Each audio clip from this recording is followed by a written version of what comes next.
Hello guys, তো পুজো তো সামনে চলে এসছে। তো আমি চলে এসেছি আসানসোল মার্কেটে সিলেদার্সে। তো এখান থেকে বাবা দেখো চটি কিনে নিচ্ছিল। তো আমরা শপিং করতে এসেছিলাম। তো এরপর ভাবলাম কোথায় যাই, তারপর তো জানোই শাড়ির ঠিকানা বিএন ঘাটি। তো বিএন ঘাটি না গেলে চলে। তো বিএন ঘাটিতে ঢুকতেই তোমরা দেখতে পাবে এখানে একটা বর আর কনে রাখা আছে। তো এই দুটোকে খুবই সুন্দর লাগে দেখতে, এই পুতুল দুটো। তারপর আমি চলে গেলাম ভেতরে।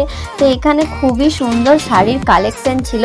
আর এখানে আমি ভাবলাম একটা লাল পাড় সাদা শাড়ি নেব, বাট আমি তো খুবই কনফিউজ হয়ে গেছি যে কোনটা নেব।